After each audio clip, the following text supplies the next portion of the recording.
जिस माँ ने जन्म दिया, बेटा ने उसे वृद्धाश्रम भेज दिया। एक बात याद रखना हमेशा। कई लोग कहते हैं जब कहीं जो है मिलो तो बोले हमारी माँ खराब है, माँ को बेकार कहते हैं और अपनी पत्नी को बहुत अच्छा कहते हैं। जब शादी हो जाती है तो पत्नी जो है घर में आती है तो पत्नी बोलती है मुझे माँ बाप के साथ नहीं रहना, मुझे अकेला रहना है, मुझे अलग कर दो, मुझे अलग रहना है। सोचो जरा, विचार करो, जब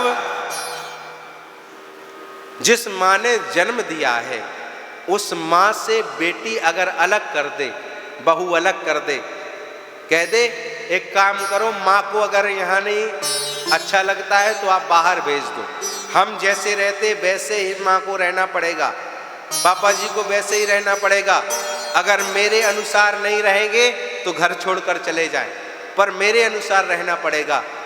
याद रखना, पत्नी जरूरी है, बहुत जरूरी है, लेकिन जो पत्नी आपके माता पिता का विरोध करती हो, जो आपके माता पिता को नीचा दिखाती हो, ऐसी पत्नी आपके काम की नहीं है। उसको पत्नी को ही डांटना चाहिए, पत्नी की ही गलती है।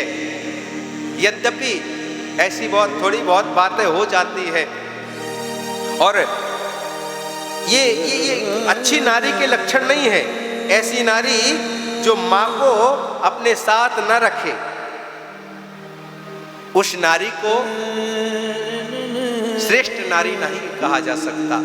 मैं निवेदन कर रहा था कि जो बेटा अपनी माँ की बुराई सुनते हैं, अपनी पत्नी से अपनी ही माँ की बुराई सुनते हैं, कमरे में आए माँ की बुराई शुरू हो जाती है, तुम्हारी माँ ने ऐसा किया, तुम्हारी माँ वैसी है, तुम्हारे पापा वैसे हैं, तुम्हारा भाई पड़ा रहता है, खाता रहता है, तुम्हारी मम्मी ऐसा कहती।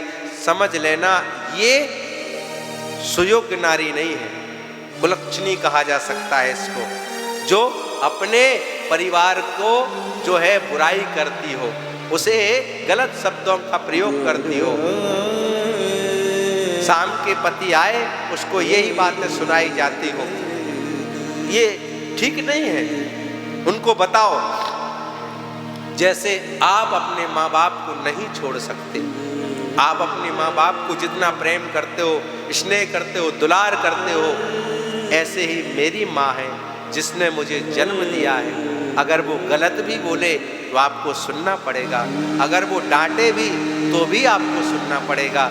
ऐसी मानसिकता रखनी चाहिए। और हमेशा सासू माँ गलत हो ऐसा नहीं है, कभी सास गलत है, कभी बहू गलत है,